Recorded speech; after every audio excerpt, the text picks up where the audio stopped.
आज हम बात करेंगे 12 ज्योतिर्लिंगों में महत्वपूर्ण ज्योतिर्लिंग ओंकारेश्वर ज्योतिर्लिंग, जो मध्य प्रदेश के खंडवा जिले में स्थित है। आज के इस वीडियो में हम जानेंगे ओंकारेश्वर ज्योतिर्लिंग कैसे पहुंचे, कहां रुके, कहां कहां घूमे, घूमने कब जाए, और वीडियो के अंत में हम जानेंगे कि यहां घूमने में आने वाले खर्च के बारे में। तो चलिए बिना देरी किए वीडियो शुरू करते हैं। अगर आप हवाई यात्रा कर रहे हैं तो ओंकारेश्वर ज्योतिर्लिंग से 77 किलोमीटर दूर इंदौर हवाई अड्डा है। यहां से बस अब टैक्सी के माध्यम से मंदिर तक पहुंच सकते हैं। इसके अलावा 133 किलोमीटर की दूरी पर उज्जैन हवाई अड्डा भी है। उज्जैन जा रहे हैं तो महाकालेश्वर ज्योतिर्लिंग के दर्शन भी यात्रा के दौरान किए जा सकते हैं। वहीं अगर आप ट्रेन से ज्योतिर्लिंग के दर्शन के लिए जाना चाहते हैं तो ओंकारेश्वर के सबसे करीब रतलाम इंदौर खंडवा लाइन पर स्थित ओंकारेश्वर रोड रेलवे स्टेशन है, जो मंदिर से महज 12 किलोमीटर दूरी पर स्थित है। सड़क मार्ग से भी ओंकारेश्वर जा सकते हैं। राज्य परिवहन निगम की बसें आसानी से ओंकारेश्वर पहुंचा देंगी। ओंकारेश्वर मंदिर पहुंचने के बाद कहाँ रुके, रुकने की क्या सुविधा है? ओंकारेश्वर मंदिर आने पर आपको रहने की कोई चिंता करने की जरूरत नहीं है। रहने के लिए यहां आपको होटल, लॉज और धर्मशाला आसानी से मिल जाएगी। ओंकारेश्वर में लगभग 50 धर्मशालाएं उपलब्ध हैं। हालांकि मंदिर प्रशासन कोई धर्मशाला या आश्रम नहीं चलाता। आप अपने बजट के मुताबिक कमरे बुक कर सकते हैं। होटल लेने के बाद हम बात करेंगे दर्शन करने की। तो ओंकारेश्वर मंदिर सुबह 5 बजे खुलता है और रात 9:30 पर बंद हो जाता है। इस दौरान मंदिर में विभिन्न अनुष्ठान भी किए जाते हैं। भक्त मंदिर में आकर यहां होने वाले अनुष्ठानों का हिस्सा बन सकते हैं, जिसमें शामिल हैं सुबह, दोपहर और शाम की आरती। वहीं मंदिर में होने वाली पूजा और सेवा में शामिल है महारुद्राभिषेक, लघु रुद्राभिषेकम, नर्मदा आरती, भगवान भोग और मुंडन। मंदिर साल के सभी दिन खुला रहता है और मंदिर में एंट्री फ्री है। यहां आकर आप दर्शन आसानी से कर सकते हैं। दर्शन करने के बाद अब कुछ खा ले ताकि और बाकी जगह घूम सके। यहां आपको ढाबे, रेस्टोरेंट मिल जाएंगे जहां आप आराम से भोजन कर सकते हैं। खाने के बाद अब हम जानेंगे कि और कहां कहां घूम सकते हैं। सबसे पहले ओंकारे मांधाता मंदिर पर्यटकों के लिए एक लोकप्रिय पर्यटन स्थल है। यह मुख्य मंदिर है जहां 12 ज्योतिर्लिंगों में से एक शिवलिंगम स्थित है। यह ओंकारेश्वर का सबसे महत्वपूर्ण मंदिर है और लोग शिवलिंगम की एक झलक पाने के लिए यहां आते हैं। भक्त अक्सर सुबह से ही प्रार्थना करने और आशीर्वाद लेने के लिए लाइन में लग जाते हैं। इसके बाद गोमुख घाट पवित्र नर्मदा नदी के तट पर स्थित है और यह एक बहुत ही महत्वपूर्ण स्थान है। इसे भक्तों के लिए एक पवित्र स्नान स्थल माना जाता है और गोमुख घाट पर नर्मदा नदी में डुबकी लगाने से पापों का नाश होता है।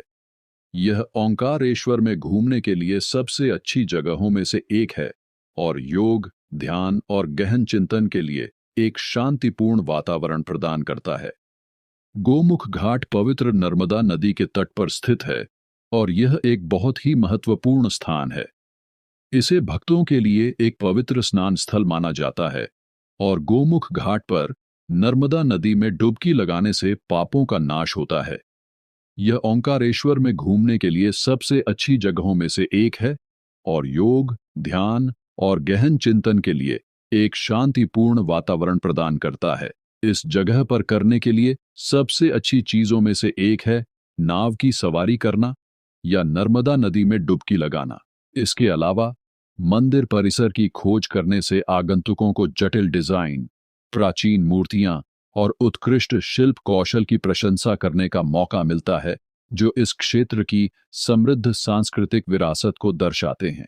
आप देवता से जुड़ी आकर्षक कहानियां भी जान सकते हैं। अगर आप पहली बार यहां आ रहे हैं तो गोविंदेश्वर गुफा जरूर जाएं। इसे ओंकारेश्वर में घूमने के लिए सबसे अच्छी जगहों में से एक माना जाता है। यह गुफा आपको संत शंकराचार्य की झलक दिखाएगी, जो एक प्रमुख आध्यात्मिक नेता थे। माना जाता है कि यह गुफा वह स्थान है जहां शंकराचार्य ने ध्यान लगाया और ज्ञान प्राप्त किया।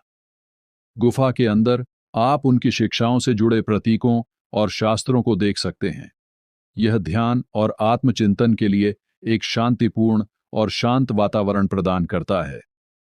रणमुक्तेश्वर मंदिर भगवान शिव के सबसे प्रसिद्ध मंदिरों में से एक है जो नर्मदा नदी के पूर्वी तट पर स्थित है। मंदिर में जटिल नक्काशी और मूर्तियों के साथ आकर्षक वास्तुकला है। ऐसा माना जाता है कि भगवान शिव अपने रुद्र अवतार में इस मंदिर में निवास करते हैं।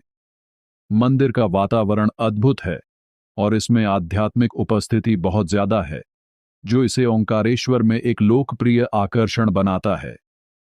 कई भक्त यहां आशीर्वाद लेने और प्रार्थना करने आते हैं। अब हम चलेंगे जहां दो पवित्र नदियां नर्मदा और कावेरी मिलती हैं। ये नदियां बहुत पवित्र हैं और इनका धार्मिक महत्व बहुत अधिक है। लोग यहां प्रार्थना करने, अनुष्ठान करने और आशीर्वाद लेने के लिए तीर्थ यात्रा पर आते हैं। यह एक ऐसी जगह भी है जहां भक्त अपने पापों को धोने और आध्यात्मिक शुद्धि पाने के लिए नदी में डुबकी लगा सकते हैं। यहां करने के लिए सबसे अच्छी चीजों में से एक नर्मदा नदी के शांत पानी पर नाव की सवारी करना और उसके आसपास के खूबसूरत नज़ारों का आनंद लेना है। अंत में हम कद्रेश्वर भगवान शिव को समर्पित एक और मंदिर है। द्वीप के दक्षिणी भाग में स्थित यह ओंकारेश्वर में घूमने के लिए कुछ बेहतरीन जगहों में से एक है। यह मंदिर भगवान शिव के केदार के भगवान के रूप में प्रकट होता है और धार्मिक और आध्यात्मिक कारणों से बहुत महत्वपूर्ण है। मंदिर की दीवारों पर सुंदर नक्काशी और मूर्तियां हैं जो इसकी सुंदरता में चार चांद लगाती हैं। अब हम जानेंगे यहां कब आए ओंकारेश्वर ज्योतिर्लिंग। मंदिर की यात्रा का सबसे अच्छा समय अक्टूबर और मार्च के बीच है। इस दौरान मौसम सुहावना होता है और मंदिर में भीड़ कम होती है। इन सभी जगहों पर घूमने में लगने वाले समय के बारे में तो अगर आप सुबह दर्शन करने निकल गए हैं तो शाम आप वापसी कर सकते हैं। दिन भर का समय काफी होता है, पर अगर आप महाशिवरात्रि और अन्य स्पेशल दिनों में जाते हैं तो एक रात रुकना पड़ सकता है। अब वीडियो के अंत में जानेंगे ओंकारेश्वर ज्योतिर्लिंग यात्रा में आने वाले खर्च के बारे में। तो अगर आप नॉर्मल खर्च करते हैं तो 4 से 5 हजार में आराम से घूम सकते हैं। ये खर्च केवल यहां पहुंचने के बाद होता है। आने जाने का अलग से आप अपने हिसाब से कर सकते हैं।